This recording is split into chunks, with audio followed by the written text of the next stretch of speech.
Welcome to the Bald Truth Leadership Podcast, the place where you get straightforward, no nonsense, no holds barred ideas on leadership and growth, both personally and professionally. The Bald Truth is brought to you by the Peak Performance Group.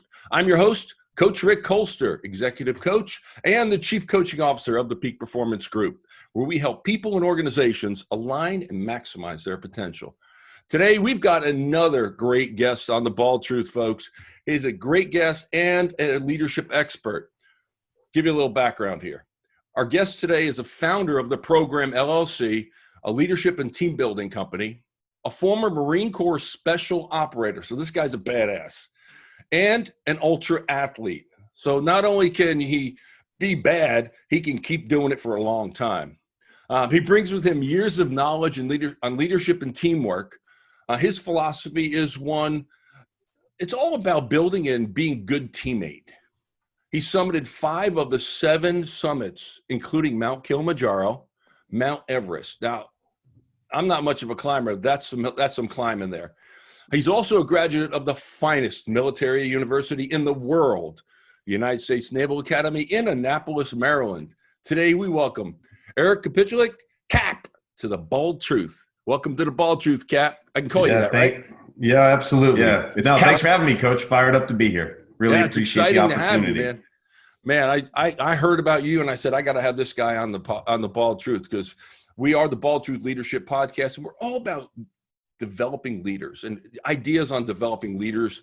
And you've obviously been there as a Marine Corps officer, as a special operator, as a Naval Academy. That's really where your whole focus for, I'm pretty sure, most of your adult life has been leadership. So yeah, that's right. Let's start there. Let's talk about leadership and your take on good leaders. What makes a good leader? I'm going to hit you with the hard question right up front. What makes a good leader?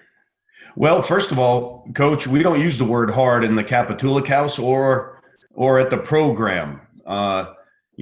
Victims view challenges or adversity in life as crises or things that are hard.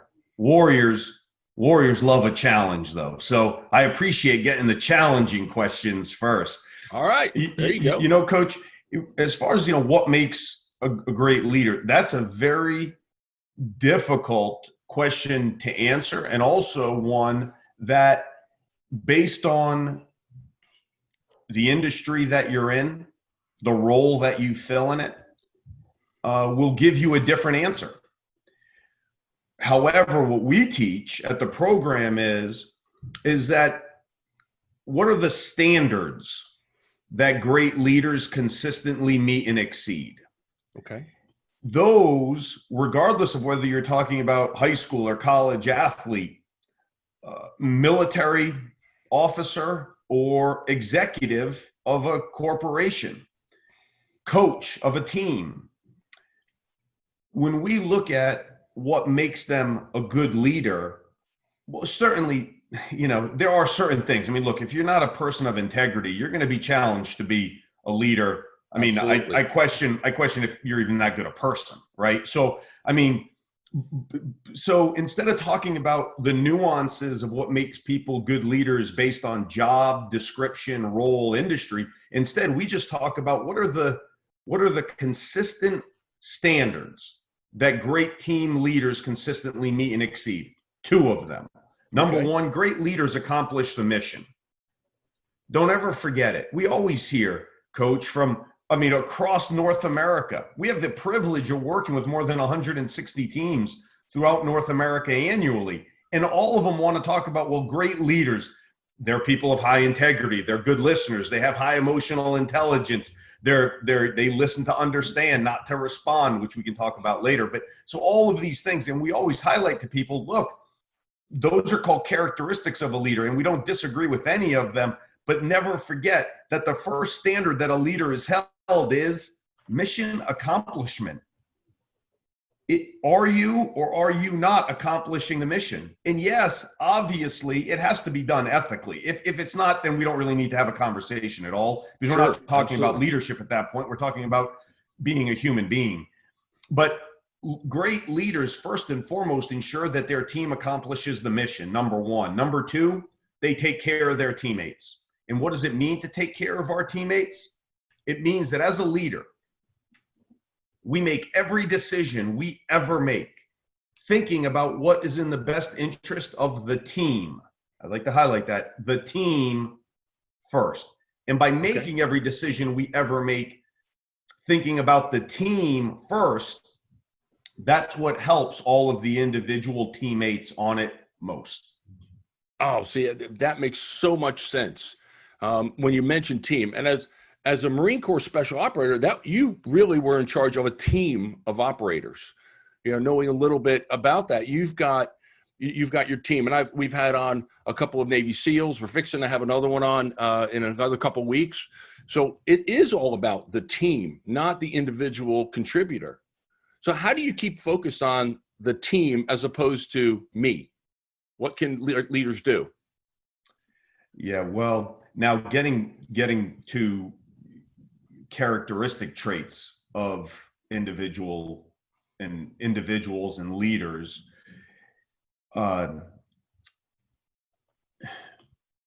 having core values, we feel, whether that's for your family, Mm-hmm. the military has their own core values, but your family, the business that you're in, your athletic team that you might coach or be a part of. For us,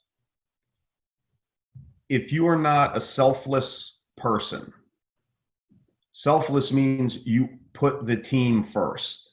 Okay. If you are not a selfless person, will your team still be able to accomplish its mission? Yes. Consistently, I argue no. We argue no.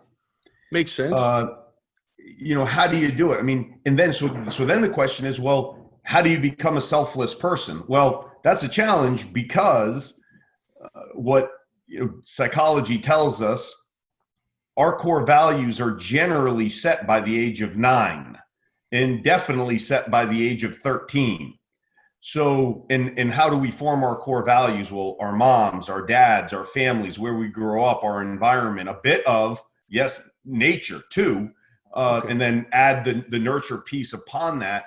And then our own experiences that we have in life that either prove to us that being a selfless person, which we argue is in fact a selfish act, because the more selfless you are, much more you get in return for it. But if you aren't one and you're joining an athletic team, a college athletic team at 18, can that, through good leadership and through a new environment, maybe than the one you were born into, through great people that surround you, can you become more selfless? Yes. But if you show up selfish, you'll be a little bit less selfish. I don't know if you're ever going to be truly selfless. And that really speaks, Coach, to the importance of what are the values that we instill in our children as parents. Oh, that just nails it for me. Part of the things we do, and at the Peak Performance Group, we run a program called the Emerging Leaders Academy, where we take young leaders and just nurture them, and it's mentoring, nurturing, teaching them core leadership skills, really some tactical things, problem solving, decision making, basic time management, communication, emotional intelligence, to understand it, all those things.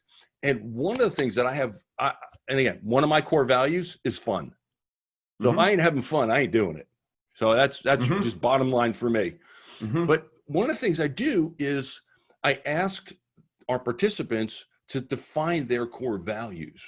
And that's truly the second year of the program. It's all about the power and the value of having core values, because we really don't think about it. I think that's something we don't really think about, is because it's kind of back here. It sits in the back of your head. You know what it is. Like you said, 9 to 13, you kind of have decided them, but have you defined them? And can you recite them and know what each one means and what the behavior is behind it? So that being said, how do we do that as adults, as leaders? Because I find a lot of companies, they have core values. They're really cool. They're on the wall. They're posted. They're stapled up there. But ask anybody in the organization, what do they generally tell you? You've experienced this probably. Yeah, no idea. They have no idea. How do we instill that into our employees, into our stakeholders, into our teammates, here are the core values of this team, this organization. Sure. How do we do that? Yeah, thanks for asking it, because I think that right there is the single most important thing. You asked earlier, what are characteristics of a leader? And I kind of answered my own question, which was, what are the standards that great leaders are held? And look, some of the things that you teach at the Peak Performance Institute, I think you called it, right, or Academy, is some of those things. Oh, they're key to being on a tactical level, being successful as a leader, handling pressure, time management, all of those things. Sure. When we talk about what are our values, though, before we talk about what we do, or even, I mean, Simon Sinek a few years ago wrote a very good book called Start With Why. Yeah, and absolutely. Quite frankly, I agree with everything except the main premise, which is start with why. And what we teach is start with who. Who are we? That's what we have to start with. Because if we're, Coach, you say one of my core values is fun. I can guarantee that the people you dislike spending time with, who don't care about having fun, you just don't want to be around those people. No. That's the way values work. Much more important after a certain age in our life than the color of our skin, rich, poor, country, city born, raised, all of these things. Ultimately, we want to surround ourselves with people who share our core values, whether that be as a mate, whether that is a significant other, a partner, the people that we work with. So we must start with who, and everything else flows from that. The way we determine it, there's a number of different ways that we do it. I mean, in the program book, myself and my co-author, Jake McDonald, we wrote it. It was released in September. We talk about, we just give we give our clients a sheet or two of words on a sheet that have different core values. And we say to them, here, take 5 minutes of this sheet of paper that has 50 values on it. I'm going to give you 3 minutes and select 10 of them that mean the most to you. All right, now just look at those 10 words. I'll give you a minute to get rid of 5 of them. Okay, and then in 10 seconds, you've got to get rid of 2 more. So you end up with your top 3. That's awesome. I love that. That's it. I'm stealing it, by the way. And Coach, and Coach, the thing about it is, we challenge people. Hey, look, now we just did this in 4 minutes, basically, right? 4 minutes and 10 seconds. Now, for the next week, don't play the radio in your car. Just think about the 3 that you selected. Think about number 4, number 5. Should you change those out? In 4 minutes and 10 seconds, it is rare for somebody to come back to us and say, no, hey, I made a mistake, I changed it. And the reason why it's so rare is core is core. Your core values are who you are. You don't need a lot of time to figure out who you are. You talk about companies, right? You come into the lobby, there's 14 core values. Look, by definition, 14 cannot be core. That's by definition, number 1. Number 2, you talked about, hey, ask the people in that company what their core values are, and they have no idea. I would take it one step further, Coach, and we see it throughout all of our clients. Don't ask the people, ask the executive team, ask the CEO what their core values are. They don't know it. And why is that important? Because first and foremost, those core values are our guiding principles. That's what guides our decision-making process. That's what decides and if those are our choices that we're going to make, if we're going to base our choices on our core values, well, choices determine behaviors. And that's how we're going to behave, when we go and accomplish whatever it is we want to accomplish. So I love the question because, man, and you can see the passion in my voice as I talk about it, because it's something that everybody forgets. It's always about, hey, what do we want to do? What do we want to do? What do we want to do? Yeah, great. I get it. Every team has goals. World-class teams have goals and standards, and those standards reinforce core values. That is, and we could be singing from the same hymnal right here. That's for sure. Well, because you're right. Core value is core. And if you can do it, you should be able to do it in 4 minutes. You're absolutely right. In fact, I'm going to actually steal that exercise. I usually just give them a piece of paper with a 50 or 100, value words and let them figure it out. I love putting the pressure on people because that makes you go to your gut. It makes you go, you come out of your process thinking and into your reaction thinking. It's amygdala, I don't know. Yeah, right. Cerebellum and amygdala, I think it is. But because that's really what happens. We react to it and respond to this word, this word, this word, this word, this word, this word. It's just like in the military. If you're in a firefight, you're going to go to your gut reaction right away. You go back to your training, what you've trained. You're going back to that reaction. You're not thinking it through. Go, okay, well, if I do this, then I go that, and I go over here in this guy. No, it's react and respond and move. That's right, Coach. And instead, what a lot of teams do, will have 1,000 different rules. Well, you're not going to think of 1,000 different rules when you're faced with adversity, when all heck is breaking loose. You're not going to think of 1,000 rules on Saturday night when nobody's watching. But are you going to act in the program selfless, tough, and disciplined? In the Marine Corps, you talked about the firefight. Regardless of what the adversity is, are we going to act and behave with honor, courage, and commitment? Mm-hmm. So just do that, and you will never be wrong.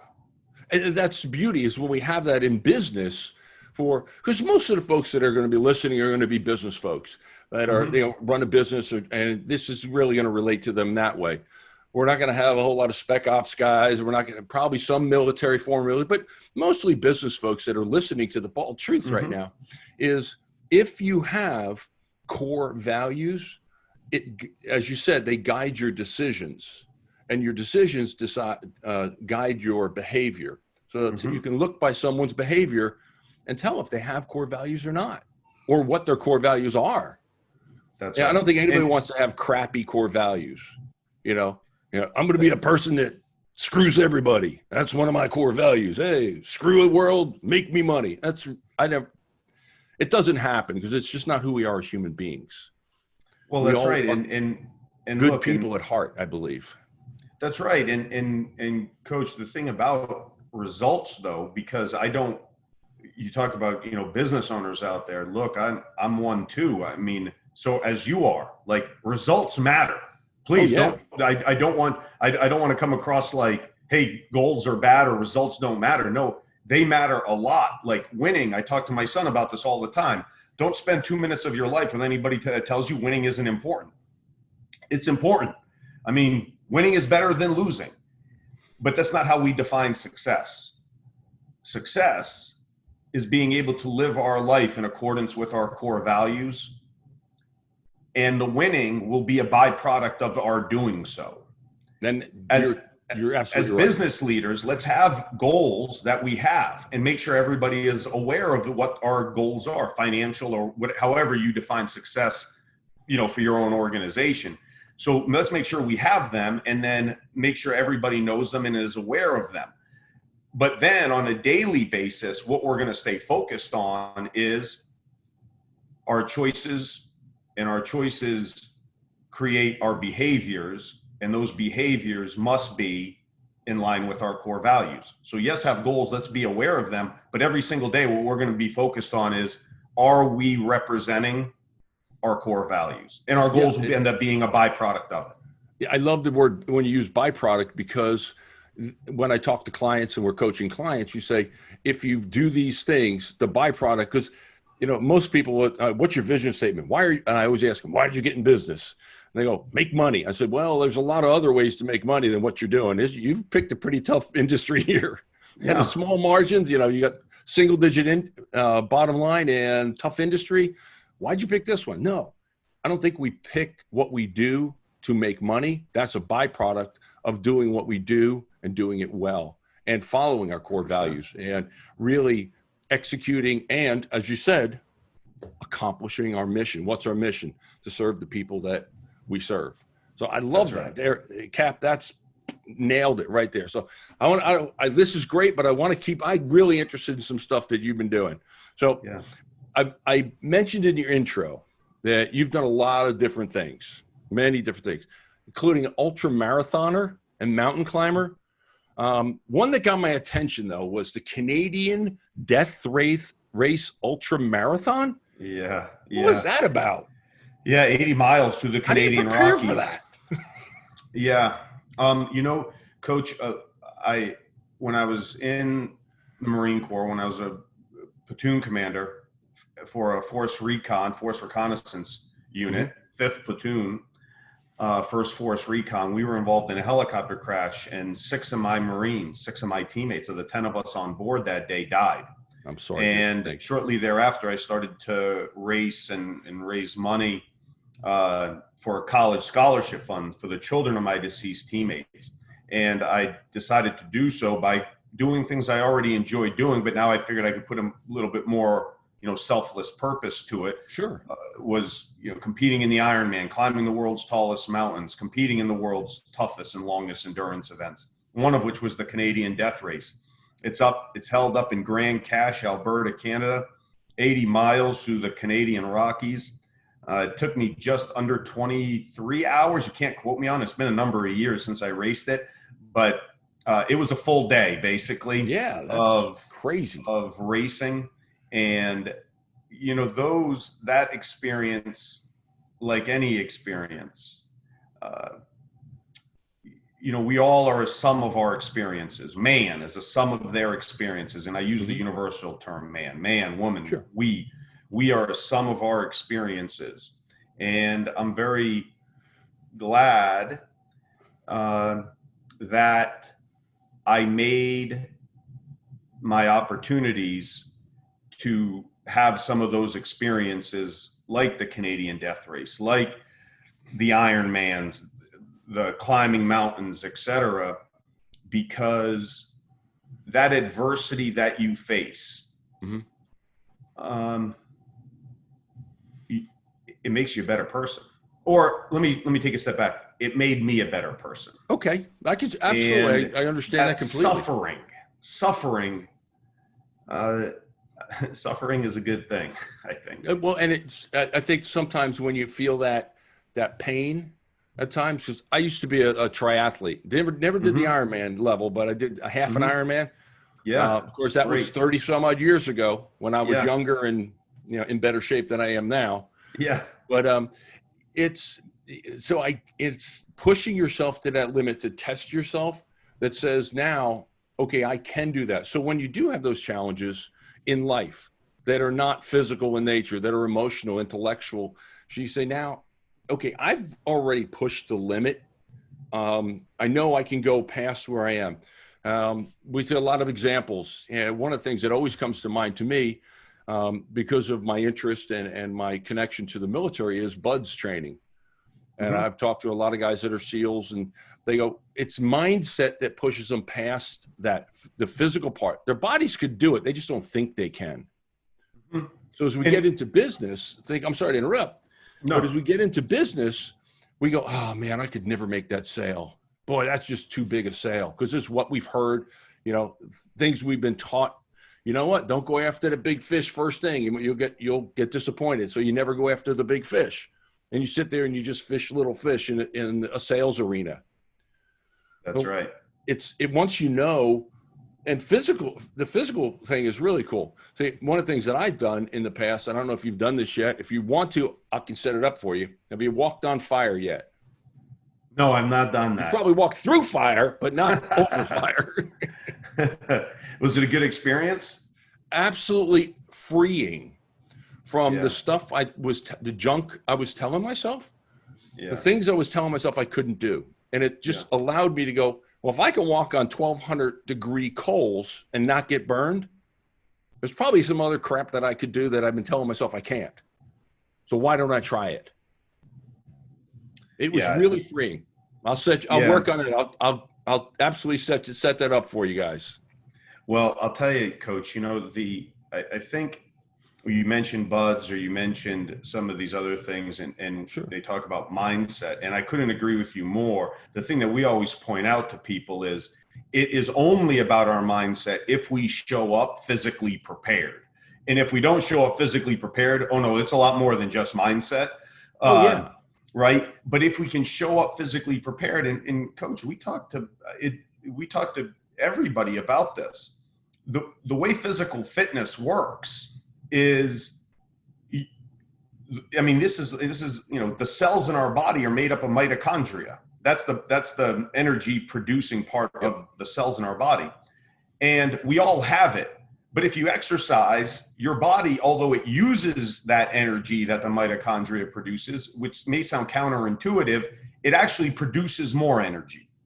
And we highlight the importance of it because we're all on lots of teams. You talked about, well, there's going to be a lot of CEOs or business owners that listen to this podcast.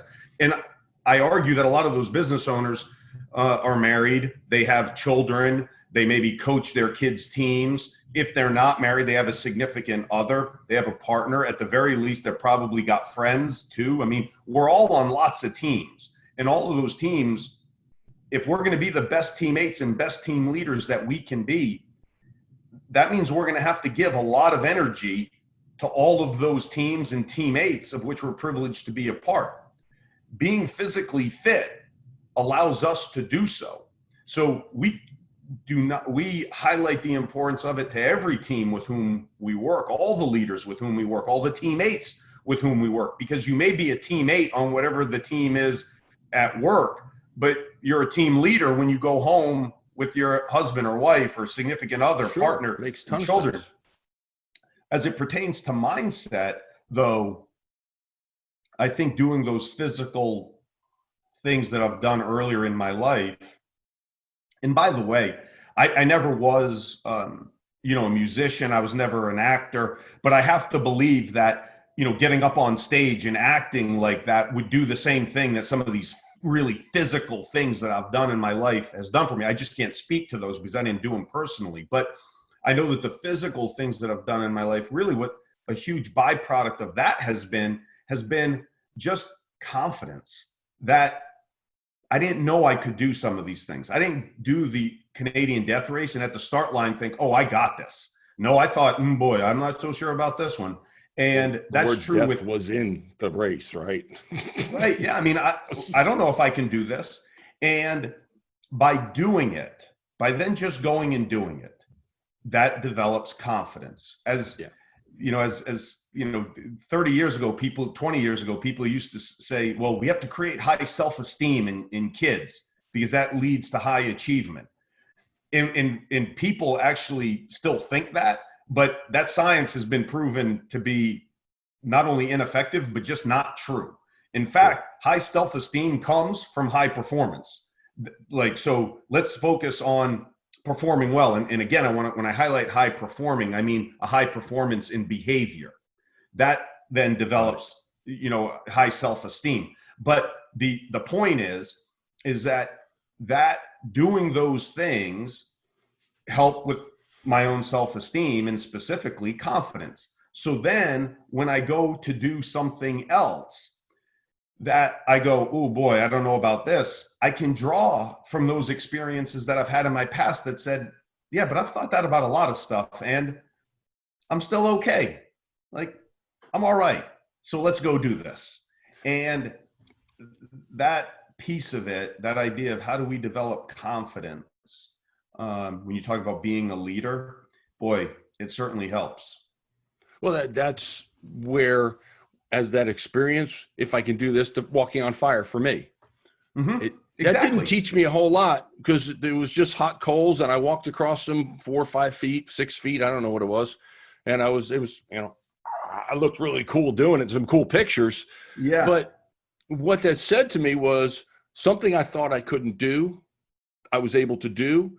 Yes. So I go, now I have to go back and rewind and go, okay, what kind of BS, kind of junk have I been telling myself I couldn't do? I couldn't talk to that business owner. Boy, that's a little bit bigger company than I've ever done business with. Should I talk to him? If I was dating, that girl, I don't know if I want to. That's probably one of the fun ones. It's always you see the nerd that looks at the homecoming queen and goes, oh, she'll never go out with me, right? And he finally asks her, now we got a date. Yeah, we all put up these. Yeah, go ahead. You got to put it out there and do it.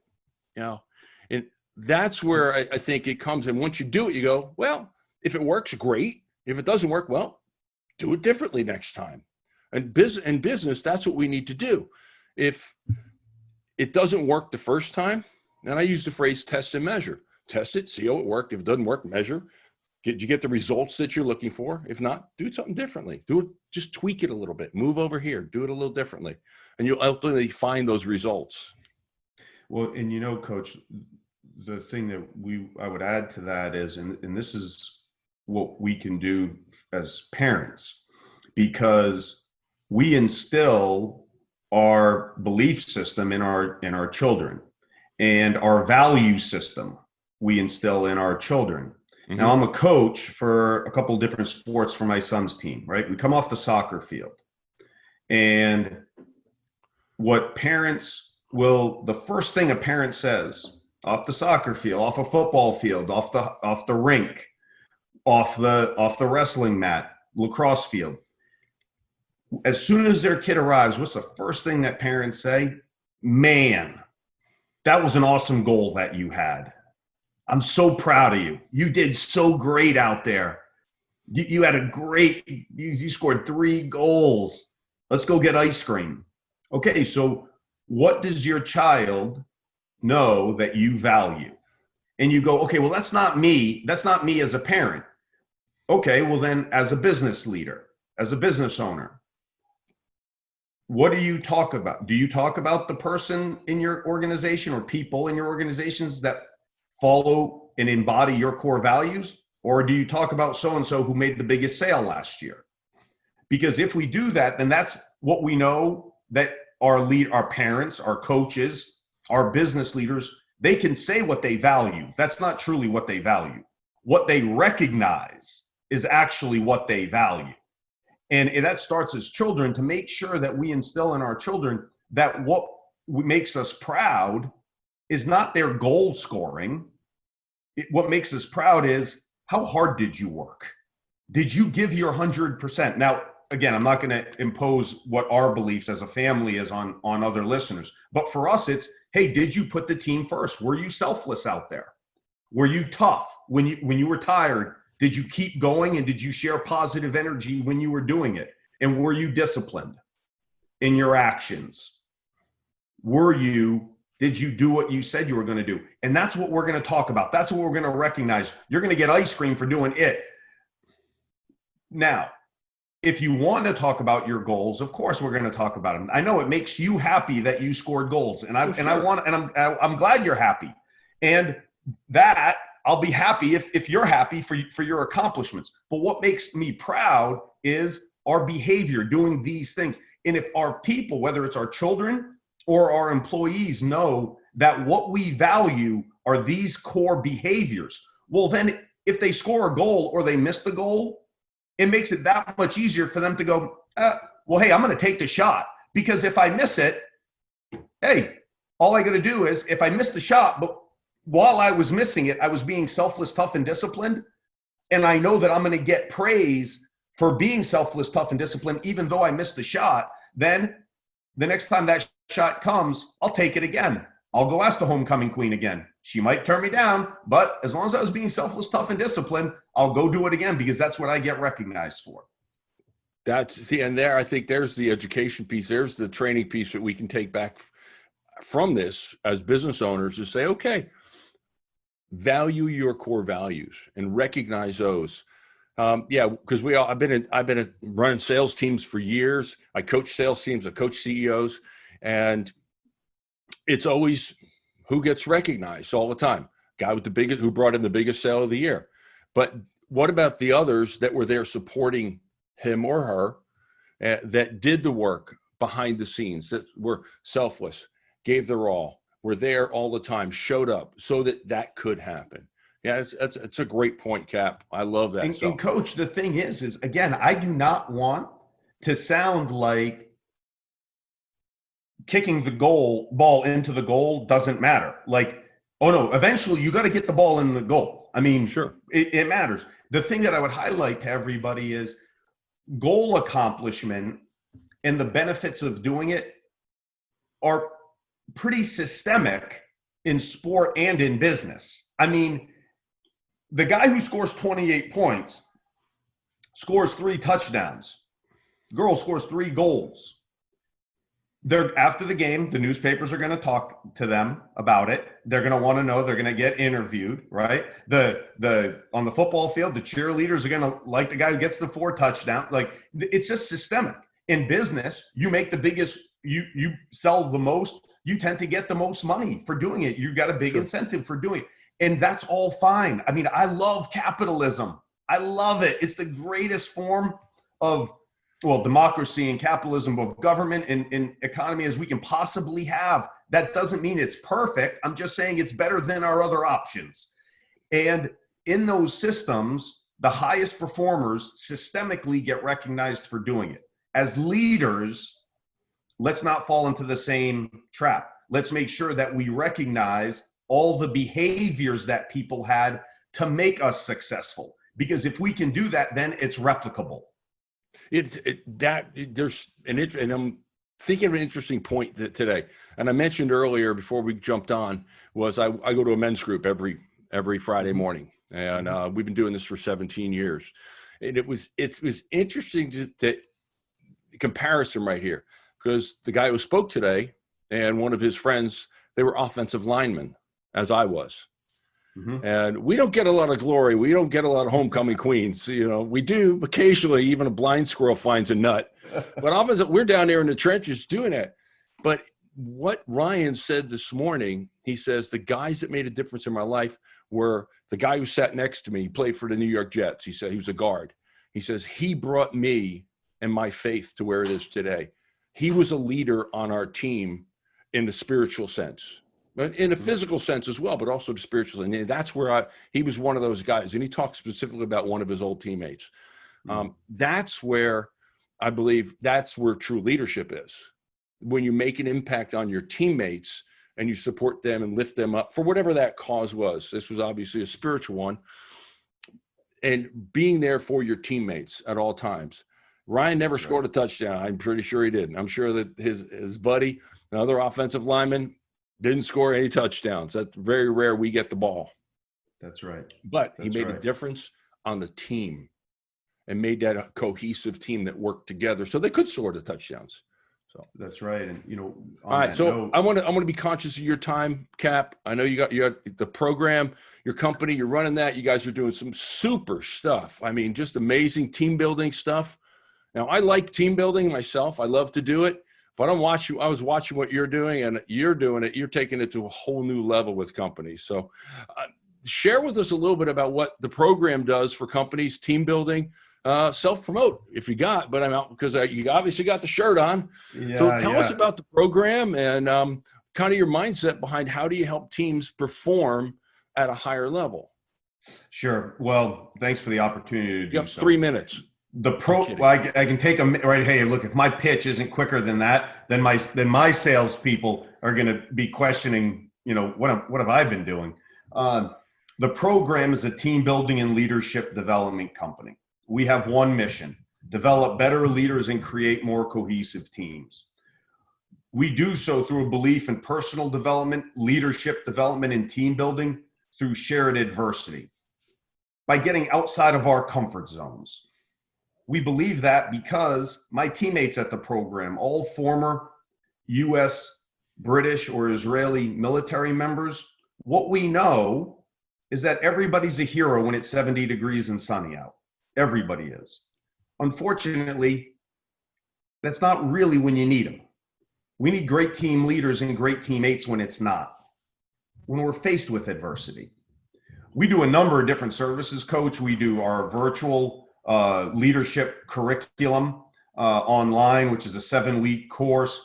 I do a virtual and in-person keynote speech about leadership and attacking adversity, where I show a video of a helicopter crash, that helicopter crash I mentioned earlier, and its aftermath, and talk about the standards of being a great teammate, the standards of being a great team leader.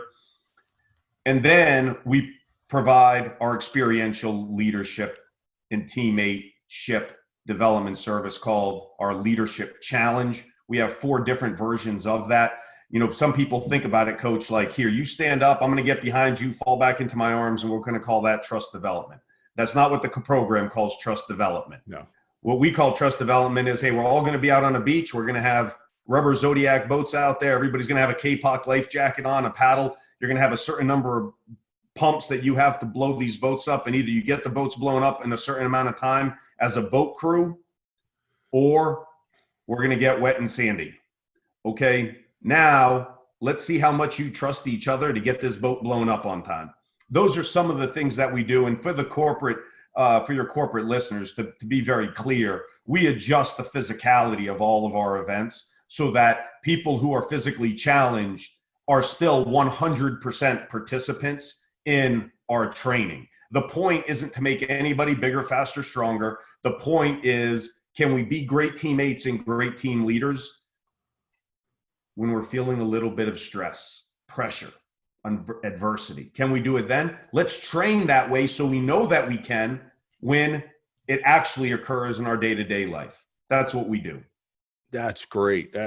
And I love that. I'm gonna have to come out and visit one of your team building events. I love that. I love that whole concept. So you just finished a book. You mentioned you just finished a book, came out in September. That's right. Tell us a little bit about it. Amazon. Not writing it, right? Not just reading, writing a book. I'm kidding. Marines I'll tell you, and all. Come on. I'll tell you, Coach, I suggest to everybody to write a book sometime, even if you don't get it published. Boy, that process will make you a better person. It does. I've got two, it really helps. I get it. It does, right? And it really helps define and refine what you truly think. And for me, there were things that they might sound good as you say them. Mm-hmm. And people may even say, oh man, that sounds awesome. But when you write it down on paper, it just doesn't hold up. It doesn't make sense. And writing it really made me a better person. It made our company that much stronger. But yes, myself and my co-author, Jake McDonald, who's one of our lead instructors, the two of us wrote it last September. It was published. It can be bought on Barnes & Noble or .com or at Amazon. And the book really, what it does is it takes one of our teammates from the program, a story of theirs, and that story is a backdrop to that section of the book. My section, I wrote about being physically, mentally, and emotionally tough or resilient.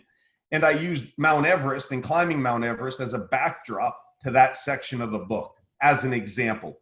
That's what we've done with 7 sections. We talk about creating and sustaining a championship culture where as we discussed, how do we define what our core values are?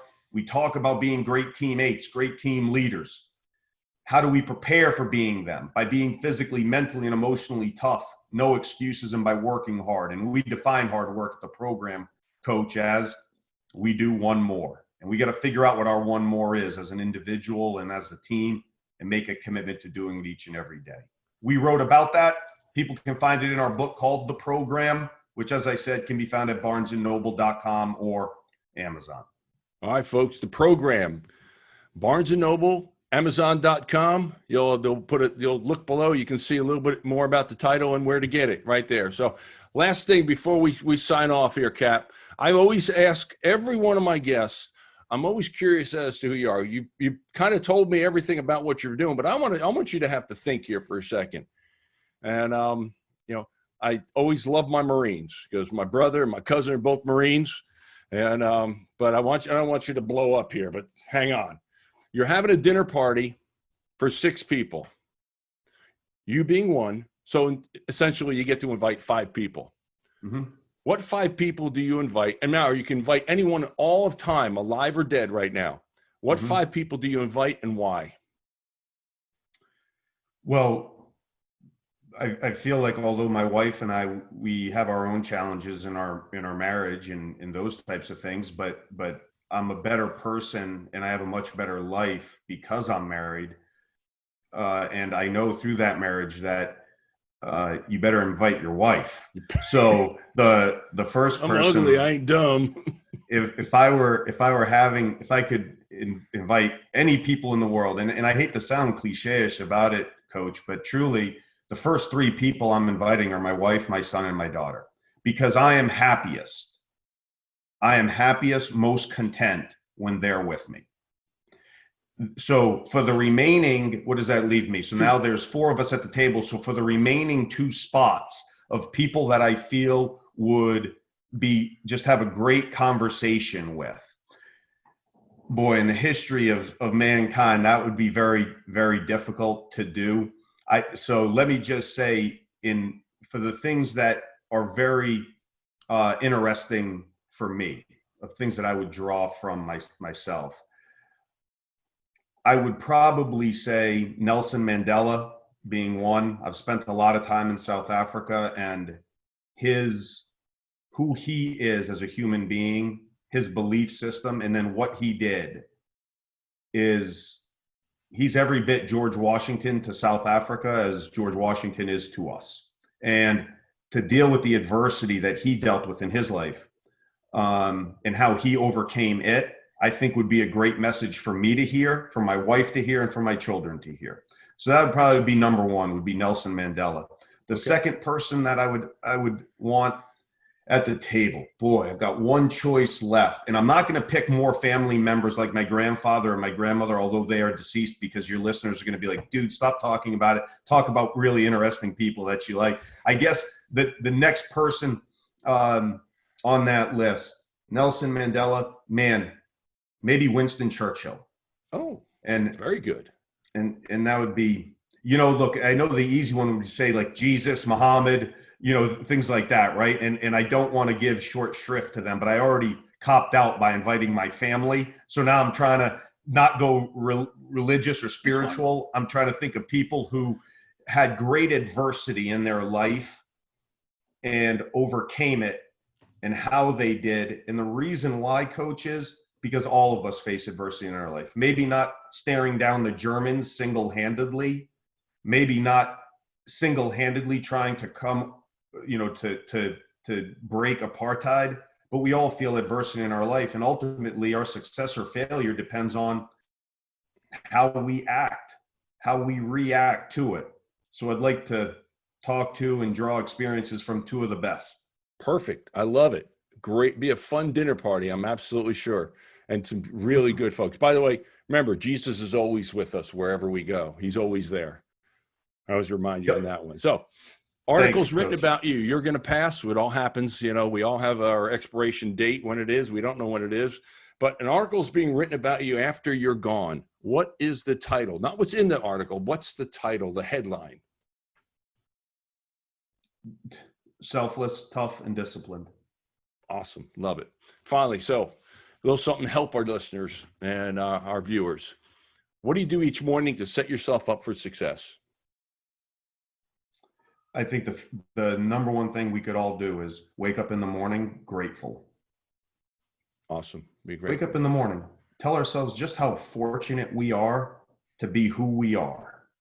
And I appreciate, Coach, that a lot are dealing with levels of adversity, especially now, right? Especially now, based on our response as a nation to COVID. It has caused huge challenge. COVID itself, and then our response to it, has caused major disruptions, to say the least.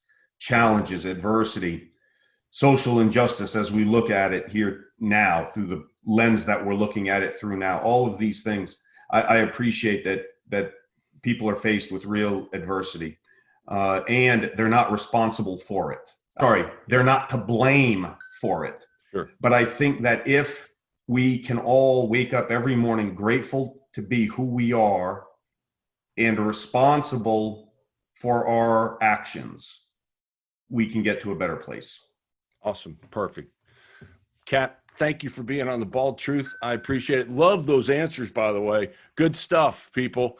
Listen up, follow, think about gratitude. Wake up grateful in the morning. So I appreciate for spending time today. You take time out of your busy day to be here with us.